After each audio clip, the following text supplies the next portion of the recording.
Go. And Braden, you're up. Feel free to intro yourself, your startup, and ask your question. Yeah, thanks. I'm Braden, the CEO Hey, at Brandon. Three Common. This is Bud, our Chief Marketing Officer at Three Common. So a quick little intro for us is that Three Common answers the question of what are we doing and eliminates cluttered group chats for social planning.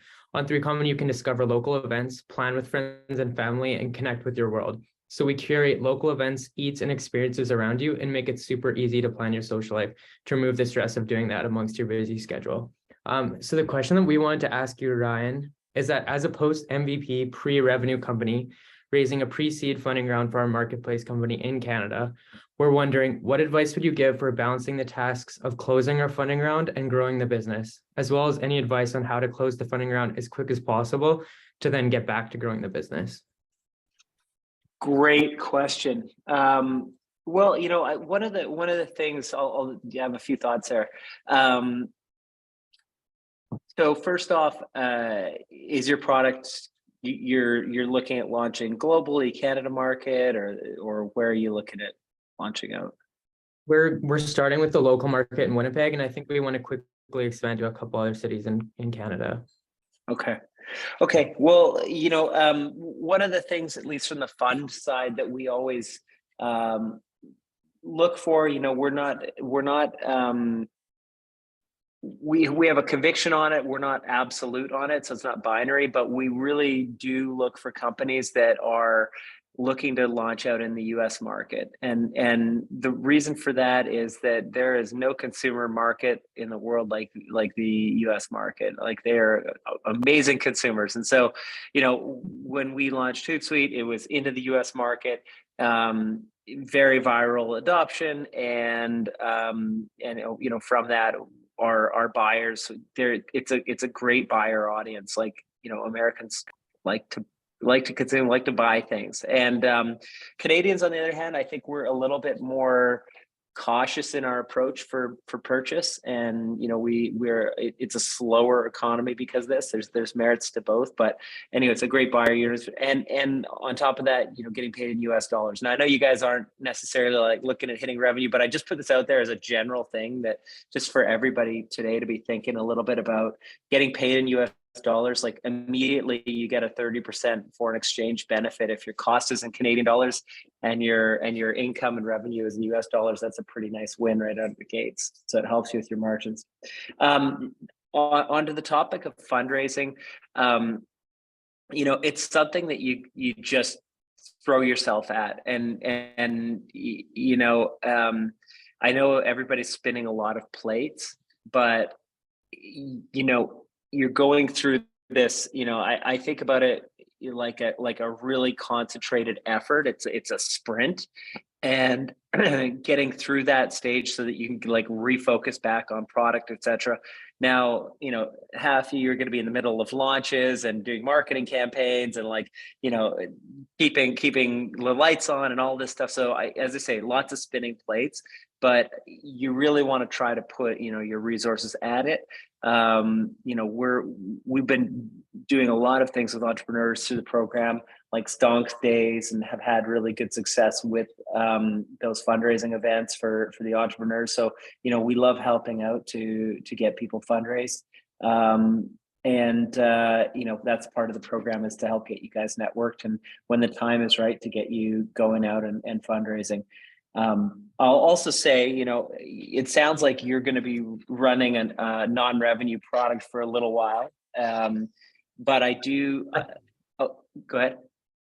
I think we will be moving into revenue sooner, like in the next month or so, with the initial on ticket sales. So that's a big part of our product, as well as issuing tickets. So we will be in that next month or so. But yeah, sorry, keep going. Okay, yeah. So that's great, and I put out to everybody, a lot of people. There's a lot of, I don't mean this in a bad way, but there's a lot of ego with fundraising.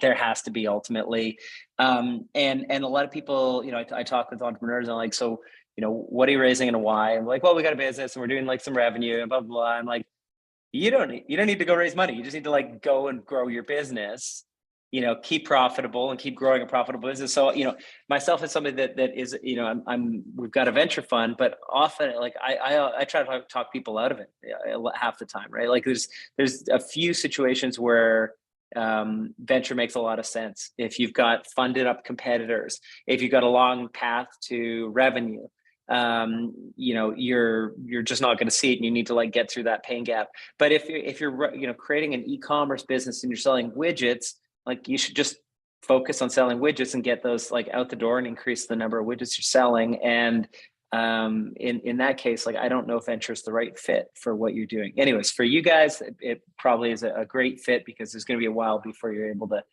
pay the overhead of the team. Anyways, a few thoughts there. Hope that was helpful. Super helpful. Thanks a lot, Ryan. Okay. Beautiful. Thanks, Braden. All right, next up, Spencer, fire away. Thanks so much. My name's Spencer. My partner Veronica is also on the call, and we are the Saucy Bean. We do low sodium bean-based sauces with international flavors. Saucy Bean. All right. Yeah, it's us. We're pre-launch, but we have an MVP. We're really excited. I actually want to ask you about Hootsuite though, and kind of your experience. I was wondering if you could talk about your decision to make your first hire and what position that was. Oh man. Okay. Well, so the first few hires, Hootsuite came out of an agency I mentioned. We were a hybrid services and product company. So we did services, agency services and digital services to pay the bills. And we learned a lot doing that. Customers would bring us problems. And then we built products kind of on the back of that. And you took our profits, rolled them into building products. I think so the first few hires, we'd been building products for, 8 years. And the Malcolm Gladwell 10,000 hours thing of like, it takes 10,000 hours to get mastery of something. It was interesting as a team, we had like, we'd been getting every product I could see was getting better and better and better, quicker adoption, just better user flows, et cetera, et cetera.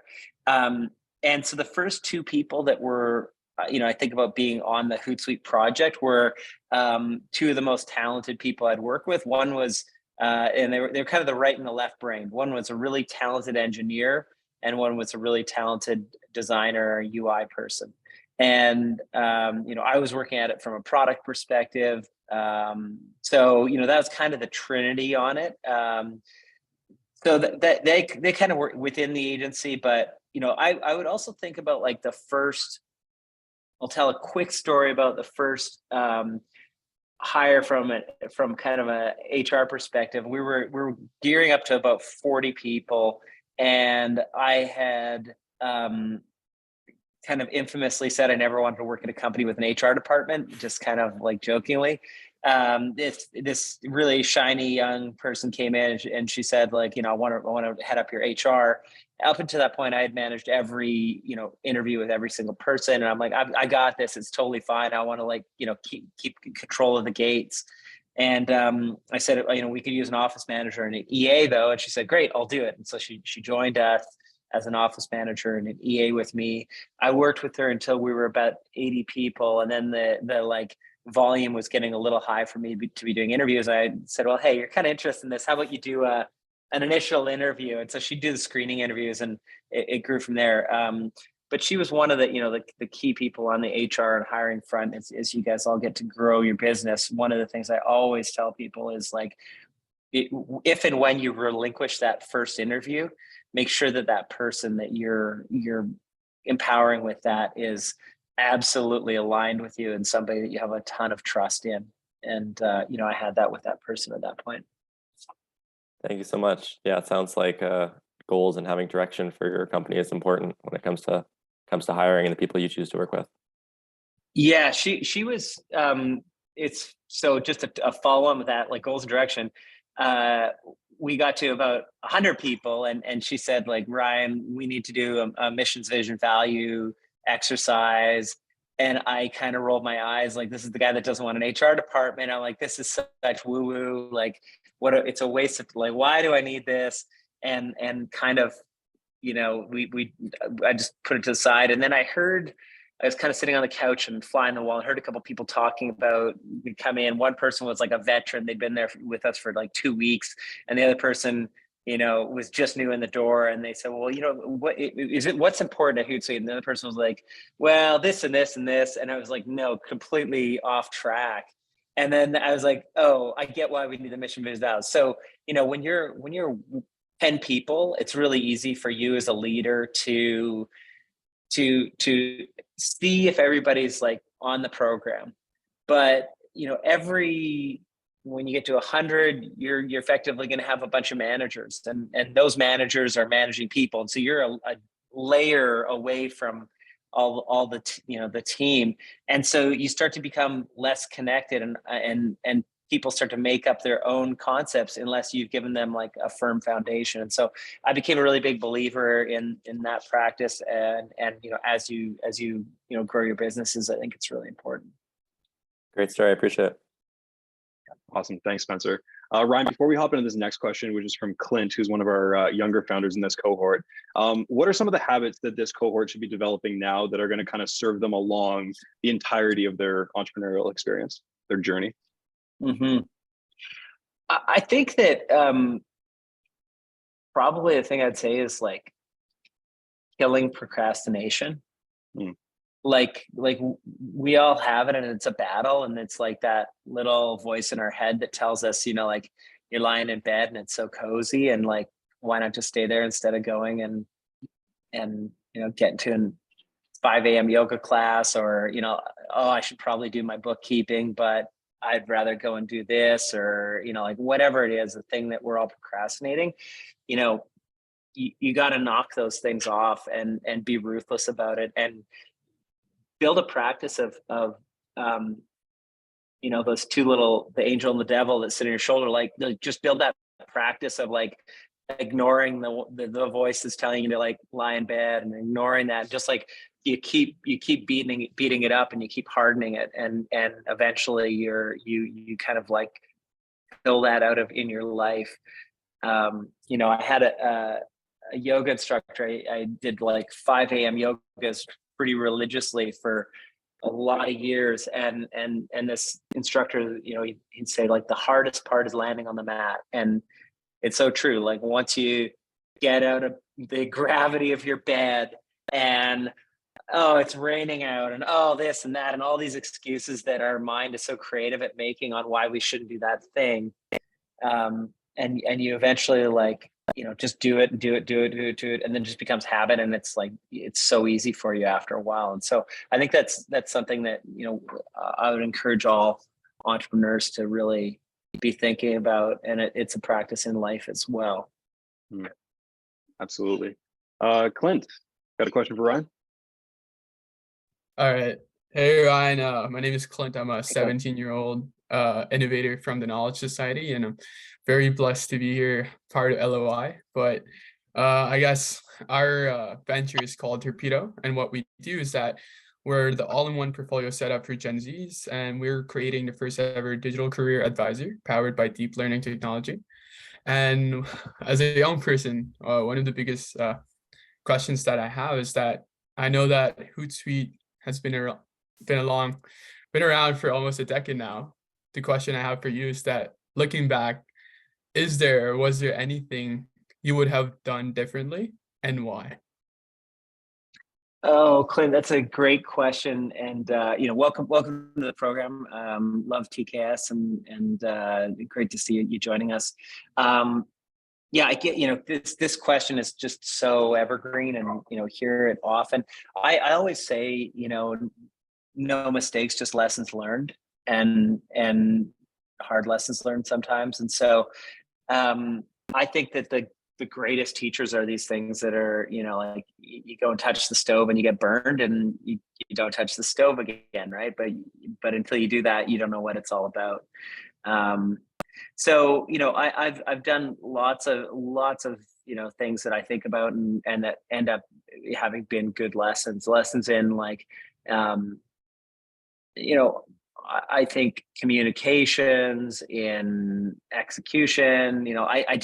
I think about all these things, and I can share some of the more challenging ones, but I think that you take these lessons and you learn from them, and that's the key thing. So one thing I'd say, I'll talk about one of my bigger lessons, but like as you guys grow in your career and you get bigger platforms and more people start paying attention, there's this challenge of moving from a scrappy small startup to a bigger company, and you evolve in your communications as leaders, and you become less of a doer and more of a leader very often, or most often, if you want to scale the business, because you need to communicate, you need to work through people, not do it yourself. And if you're doing that, you need to be able to communicate, and so you need to grow your communication skills and evolve that.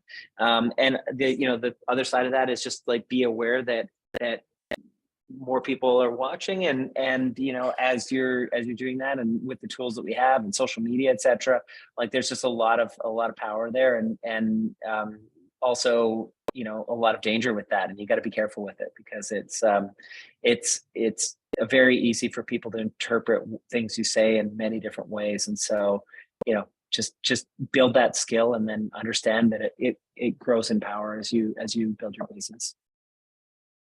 Wonderful. Thank you so much. No problem. Thanks, Clint. Next question coming from Liam. Hey, Ryan. It's great to meet you. I'm the co-founder of Singularity X Studios. We're creating a video game, and we've recently grown to the team of 16 people. I have a question for you. When you were in your early days of Hootsuite, what was your strategy for reaching product market fit? Yeah, so big fan of release early, release often, and not being caught in like perfection cycles. May not work in your space, but for what we were doing, it was a fast moving category, and so we wanted to get our product out quick and evolve it and get a lot of feedback. Luckily, our users, they're on Twitter, so it's like by nature a very easy feedback loop. Our biggest problem actually was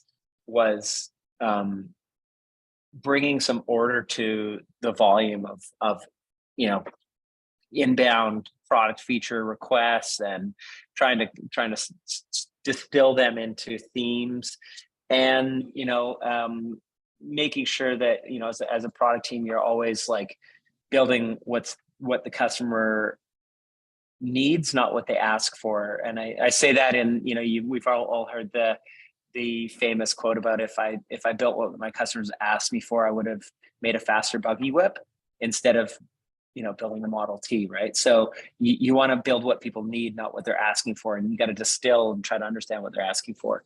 I think that on that front, and this is a tangent to what you're asking about, Liam, but I think it's something that I always like to talk about. When we were building our product, we built almost 10 products through the agency leading up to Hootsuite, in various categories. And one thing I'd say to all of you is that really think about what you're working on right now. We always say in the program, like, the idea you come in with isn't the idea that you leave with, and not being wed to any one product or idea. So it's a tricky one, because there's no right answer on this. Like, when is the right time to pivot, or to just say scrap it and start with something else? So there's a good amount of pain that you need to go through often to get something launched out the door. But I would also say, in doing Hootsuite, on looking for a big wave, because I'd done businesses that weren't in a big emerging category like social, and it was a lot harder. But with the category that emerged from social, the wave that was there, your odds of having an out of the park success are much higher with a big wave. And so there's a lot of huge waves going on right now. AI obviously is like, everybody's talking about it. There's going to be lots of AI startups and lots of unicorn AI startups. But Web3, future of food, Internet of Things, like all these big waves that are really interesting right now. And so I, challenge everybody to also just think about big waves and what you're doing. And so again, bit of a tangent on what you asked about there, Liam, but something I just always like to share as we're kind of on that topic. Thanks for the insight, Ryan. Pleasure. Awesome. We love the tangents. The tangents are the best part. Justin, you want to go next? Hi, my name is Justin. The startup that I founded is Edugo, and I'm a student at the University of Waterloo, and our team studies computer science there. And we're working on a platform, the first platform in the world that helps neurodivergent learners learn computer science, software engineering skills, as well as mathematics, so that their potentials are actually recognized, and they have exceptional potentials in especially attention to detail, problem solving, and extreme creativity. And we're going to help these learners be able to recognize that they can just do more than take on jobs that may not fit them, right? Or because the current education system does not really help them, support them to transition to post-secondary. And therefore, a lot of companies will lack out on their skills. And it's a sad reality, and it's backed by research, backed by user interviews, and that's a problem we're trying to solve. And we want to be the first company to be able to fix that and give the best talent to companies, have the best startups ever there in the world. As long as these learners are matched with the right platform, the right mentors, and the right skills, tool sets that our product will help them develop. So as a teacher, I've taught over 80 students and 60 students currently right now. They're under neurodiverse spectrum, and I recognize you have extreme skills that maybe they might not be right away seem to be struggling in mathematics. However, it seems like their pattern recognition was above average, above normal. And what we want to do is really understand the strengths and help them work with it to really help them find their full potential, because they can do a lot more. And actually, we've helped around 16 Chinese students, especially grade 12 students right now, get into post-secondary at engineering programs at my master at U of T. And I'm just 19 years old, and I've helped people who are a lot older than me get into these programs and do a lot of great things. And we really want to help a lot more people. That's why we're digitalizing a platform right now, and we're hoping to get that launched in the really soon. Very cool. Question I have for you is, what is some of the most significant hurdles when you hire a team? I know earlier you said you want to hire someone who really set on the vision. For me, is I want to hire someone who's also who are also neurodiverse, who also understands the problem we're facing. But sometimes the only challenge is that we don't want to. It's a hard process to hire the right person, and to also to know how what kind of things we could do to make sure that they're 100% on board, and that they're going to be a great founder. If you can elaborate a little bit more, that'd be amazing. Okay. Yeah. So Justin, it sounds like a really great mission you're on there, and you got a lot of passion on it. So congratulations. I guess I'd say that your early team, it's a super exciting time, because you're building out. Entrepreneurs do this thing of imagining something that doesn't exist and making it real, and that's kind of magic, right? Like you're through your vision and conversations with people, you're saying like, hey, here's this idea, this thing that doesn't exist, and we're going to make it concrete and bring it to the world. And I think that is magic, right? We're all doing something that's pretty magical here. And so don't ever forget that, like what you guys are doing is a bit of that. And there's a lot of people that go out there every day in the world, and they're not creating, they're not building, they're not doing stuff like you guys are doing. And so be proud of that. How that relates to your team, also as the visionary and the person that is kind of creating and ideating this, is that you're also selling your investors, your customers, and your team on this potential and this possibility. And so you're the chief evangelist. You're talking to people and talking with them about what you're doing and getting them excited, just like Justin is about the mission of the business and the company. I say the first team that your founding team, the first 10 people that you bring together, they're really interesting people because so often they're coming in just because of belief in you and belief in the vision that you have and belief that what you're doing is important and aligns with them. And so it's a special relationship because they get to really know you and you really get to know them. And as you scale your businesses, you'll maybe see less and less of them, but they're the people that kind of ultimately end up taking the biggest bet on you, and you take a big bet on each other. And so, a couple of things to think about with that early team. You luckily, because it's a small team, you're going to get close to them, and you should be able to understand, like, are these people good fits, and do they belong in this team? Are they meeting kind of the values of the team? As you think about, maybe you do a mission, vision, values type of practice to kind of like use this as your guardrails or your goals for the business, so everybody can get aligned on it. You can see if they're kind of matching up with that. One thing I'd say is that I often get from founders this kind of question around, like, what should I do? I've got a 4-person team, and I've got this person that is, they're a great producer, but they're not a culture fit. And the thing with that, so if I was to stereotype, you've got this like salesperson that like brings in the sales, but they're like terrible. They just like bad culture, and they just like come in and they just like think they own the place, and they kick their feet up on the desk and they're rude to everybody or whatever it is. You've got to think about this, a surly developer that like nobody likes to be around, but he gets a lot of code out the door and makes a lot of product. So when you're a 4-person team and you got one of those people on your team, what happens when the 5th person comes in? They learn what's an acceptable cultural trait from that person. And then the 6th and 7th and 8th, 9th, 10th.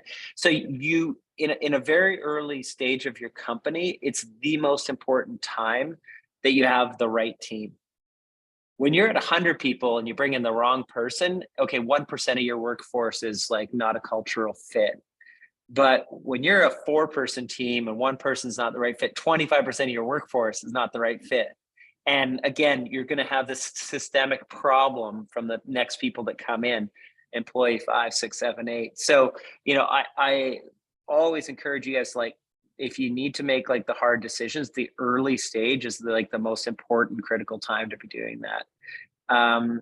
There's a 4-box exercise. Like you guys probably know this, like 2 lines like this, and you get 4 boxes out of it. And somebody gave this to me a while ago, and I love it. And I come back to it just as like a real simple model. You put performance on one axis, let's say it's the vertical axis, and you put culture on the other one. And so if you can visualize this with me, if you've got somebody that is a high performer and a high culture fit, they're up in this box. And it's very obvious that you want these people in the company. High performance, high culture, great. If somebody is low performance, low culture, that's a pretty easy decision also, right? They need to move on. They're not producing and they're not a culture fit. The other 2 boxes are the interesting ones. High producing, but low culture. Your job as a leader is to get them to be a culture fit as well, or to get them out of the business. Or a high culture fit that's a low performer. Your job is to get them to performing, but they're a great culture fit. And so that's a real simple model. And what I did with that with my leaders, and I always do with people I'm talking with, is like, picture your team, put everybody into one of into somewhere on the surface area.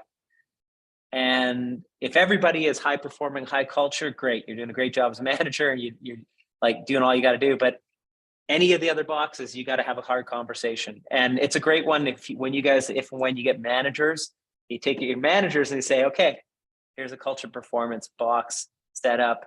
I want you to put your team on here. Take little stickers and just like put them on the page and think about where they are. And then if there's anybody in any of those other 3 boxes, it's like, okay, well, what are you going to do to get them into this box? anyways, that's a little exercise. If you guys follow that, hope it's useful. Thank you so much. Awesome. Thanks, Justin. All right, Edward, you can hop on there. I believe Justin's co-founder. Yeah. Hello, Ryan. Hello, everybody. Hey, Edward. My name is Edward. I'm Justin's co-founder of EduGo with Justin. I'm signing on every word that Justin said. I'm really happy to work on this project. And I just wanted to ask a question about for Ryan. How do you get ideas, and when did you get the idea of starting the Hootsuite? That's a great question. So I remember when I was my paintball company, like I just loved the idea of business. Like I loved, I was 14, 15. I was thinking about building like a card game company.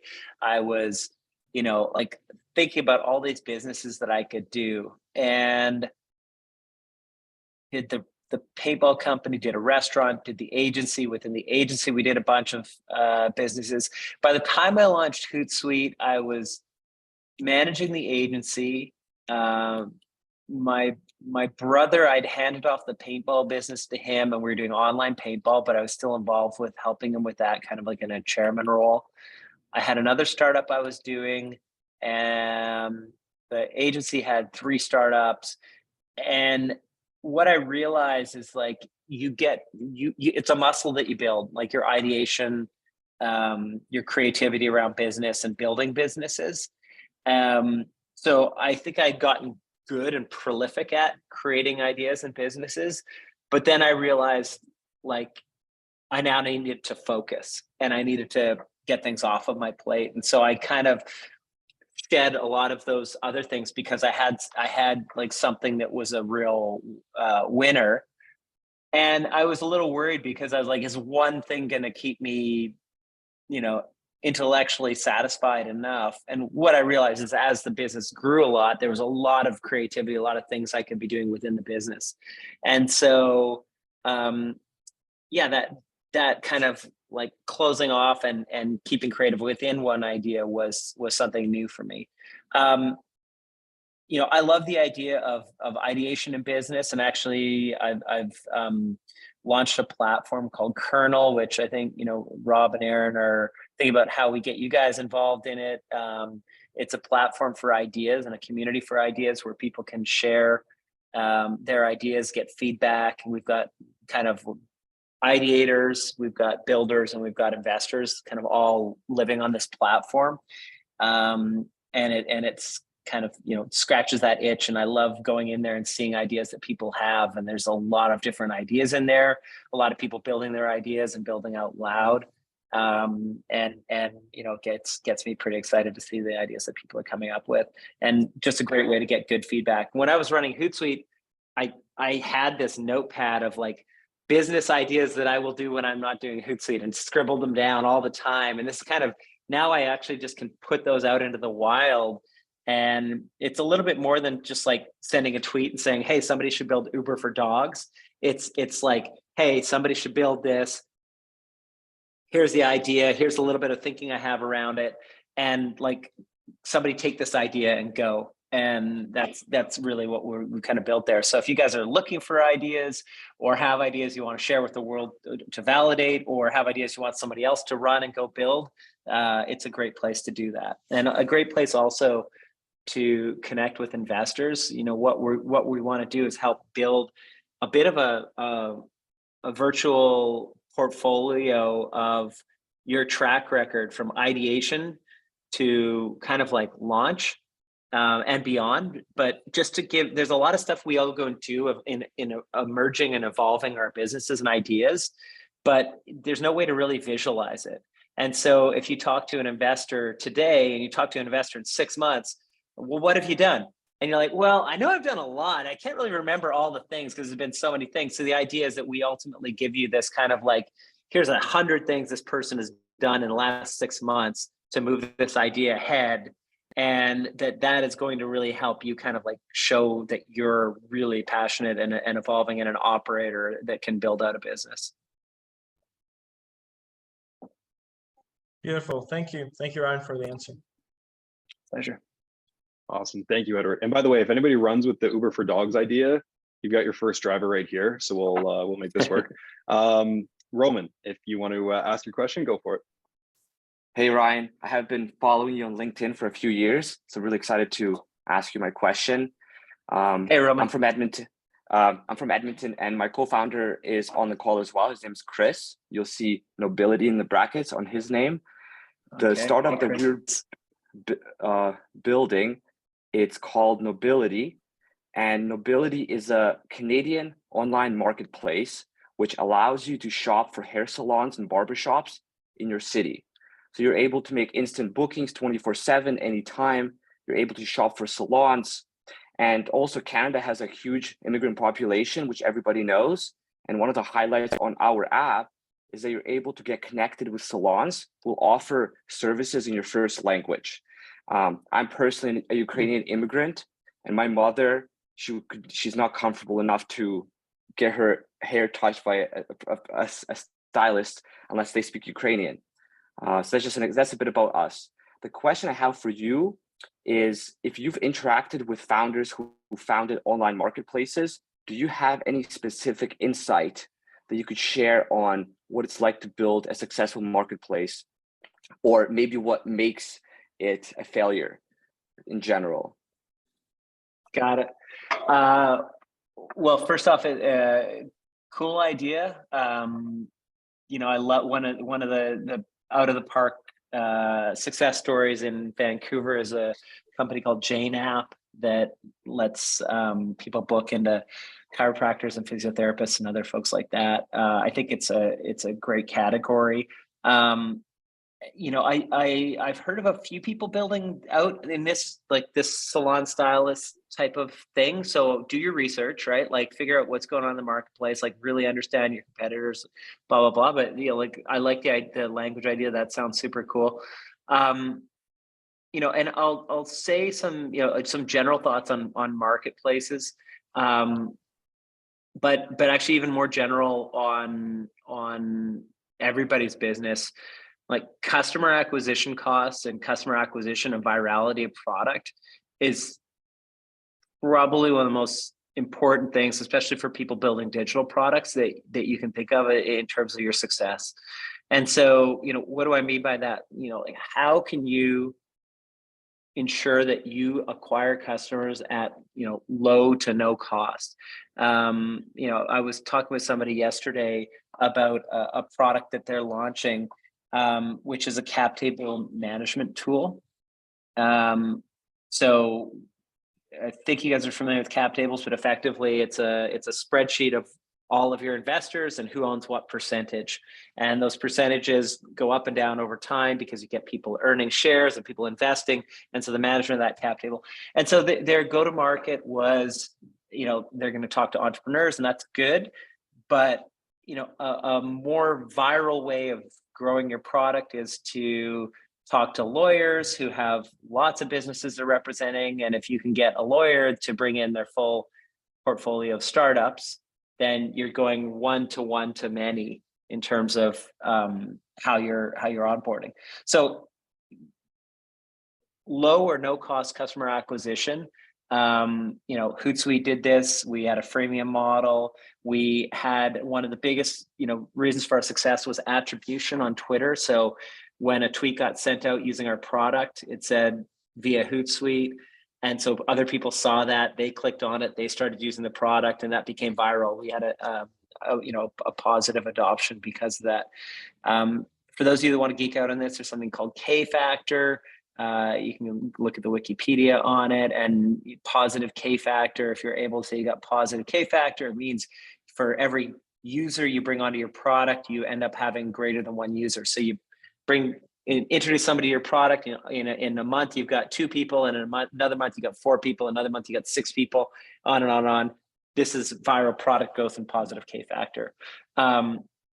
So super important for all of you, if you're building digital products, to just obsess over virality, K factor, how you can use your customers to bring in other customers. And then back to the marketplace specifically, marketplaces are really interesting. Usually you'll have one side of the marketplace is easier to build than the other. And although, companies will usually say that they love everybody in their marketplace, they usually love one side of the marketplace a little bit more than the other. You could take like Airbnb as an example. They say they love all their customers, but they really side very often on the hosts side of the spectrum, right? Like they support their hosts really deeply. And so you're going to be building out through an audience here. I like the, as I said, the Jane app type thing where they're managing bookings and reservations. And, that might be a way that you kind of like get your leg in the door with the salons, and then they recommend the booking app. When I book a massage or chiro through Jane app, I get, a notification, I think email with little Jane app branding. It's a tricky one because your salon side of the marketplace, they want to kind of own the customer, and they're not going to want somebody necessarily shopping through the directory once they feel like they have ownership. And so it's a nuanced thing that you got to kind of balance out to make it work for everybody. But good luck with that, and sounds like a good venture. Thank you very much for your answers. Okay. Awesome. Thanks, Roman. Next question coming from Ethan. Hi, Ryan. My name is Ethan, co-founder of Expressme. Expressme is a resume writing platform where we help job seekers get to the job interview by custom tailoring their resumes. We do this by storing the professional profile in a personalized database so they can easily swap out their skills and experiences to match and bypass a lot of these ATS algorithms. So my question is related to, I guess, mental preparation. As an entrepreneur, like whether you're selling or you're pitching, asking for funding, a level of like confidence is needed. One, for belief in the product, but belief in yourself as a founder. And I'm curious, because everyone can smell desperation, right? And desperation is never a good look on anyone. How do you mentally prepare yourself to be like, I am like that guy, or I am that person, I am going to land this, or, I know my own worth. I'm curious, what mental preparation do you put in, whether it's daily habits, routines that helps you be who you are? Oh, that's a great question, Ethan. And I really curious on how ChatGPT is going to impact your business, and I'm sure you're thinking a lot about that right now. But great question. And coming from a guy that's, you're channeling Steve Jobs right now with the black mock turtleneck. This is a great question. So, look, I'll say, just a general thing. I'll as it relates to fundraising. This is a little bit more specific on fundraising itself. But you guys are, a lot of you will be there and having those conversations and getting sweaty palms maybe before you go and pitch or whatever else. And one little realization that I had at some point down the road was that when you're talking to investors, either they're investing out of their own pocketbook or they're getting a bunch of people to build out a fund and they're the guardians of that fund and they have to make investments out of it. If the investor goes and gets funds from 50 people and builds out a couple $1 million to go and invest, if they don't make any investments, then they return the money and they fail as a investor. Okay. So what that means is they have to make investments. Okay. And so what that means is that by you going in the room and presenting your opportunity, you're giving them a favor in order for them to be successful.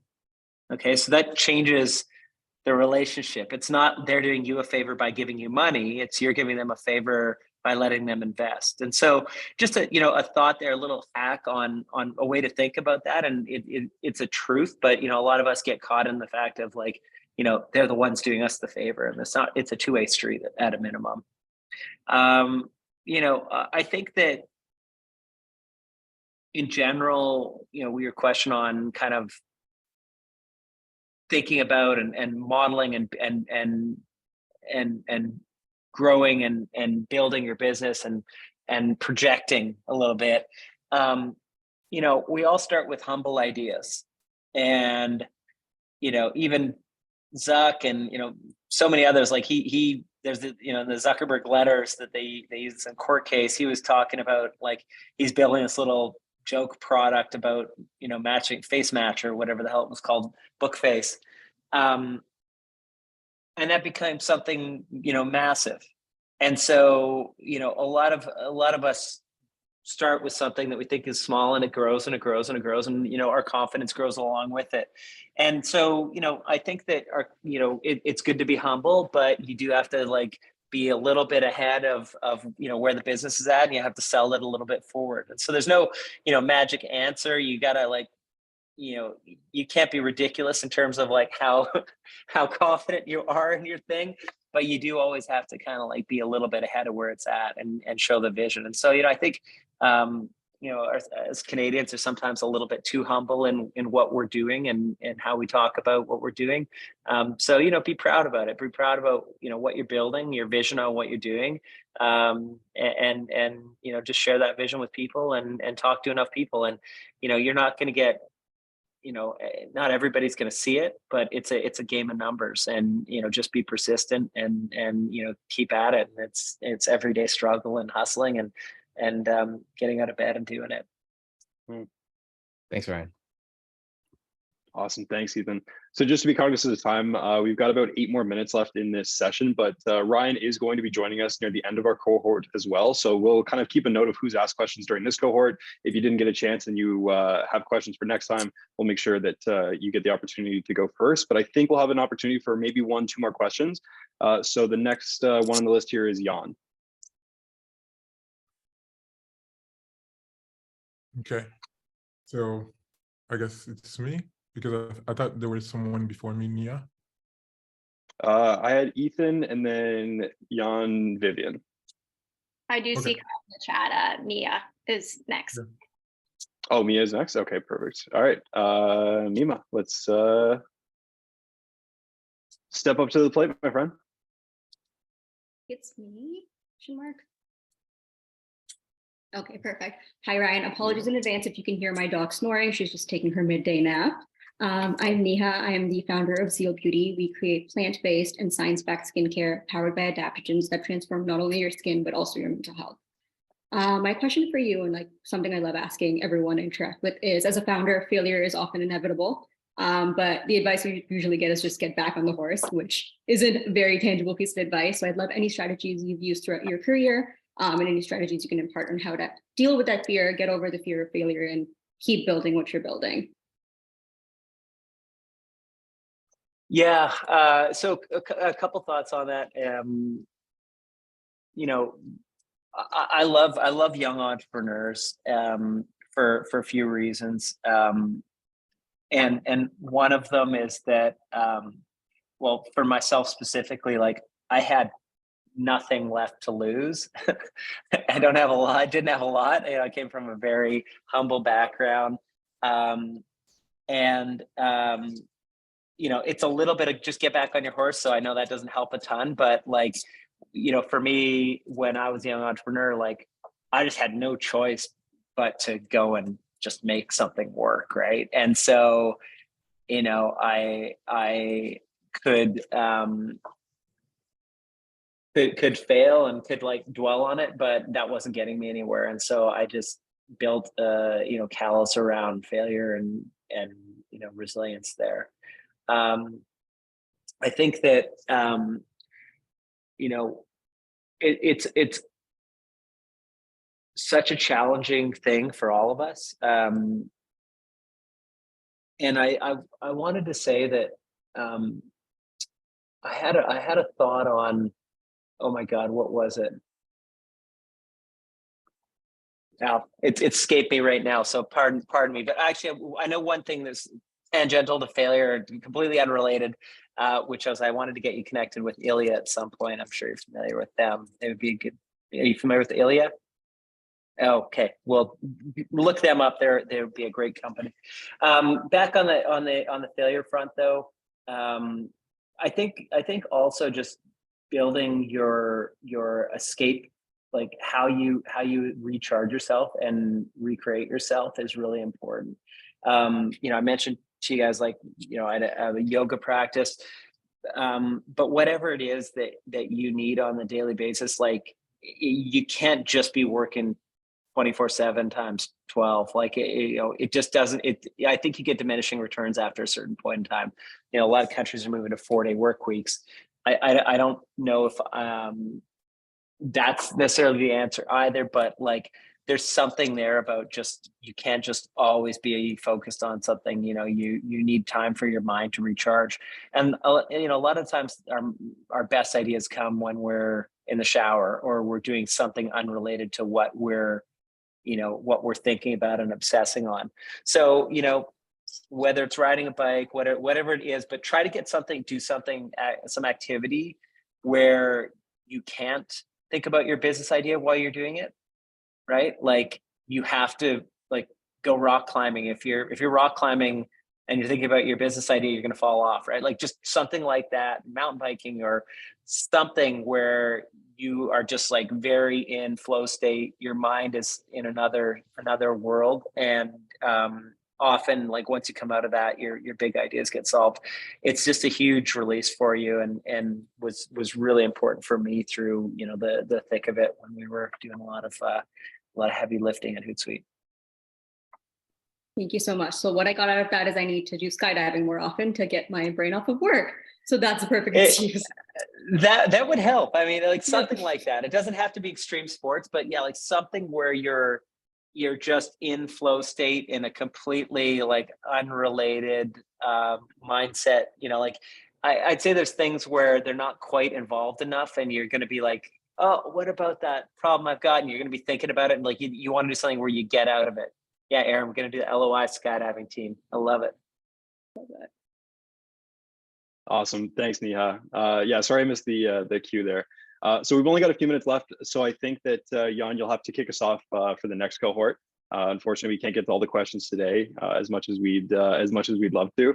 But Ryan, thank you so much for taking the time to come in and chat with the cohort. We've got an amazing group here at this go round. So everyone, if you guys want to hop off mute real quick and just thank Ryan for his time, and then we'll kind of close everything up. Thanks, Thank Ryan. you so much, Thanks, Ryan. everybody. Thank you so much. Thanks, Ryan. Thank you. Thank you. Thank you so much. Bye, guys. Bye-bye. Bye, everyone. Bye. Thank you. Take care, everyone. Thank you so much for the great questions. Bye-bye.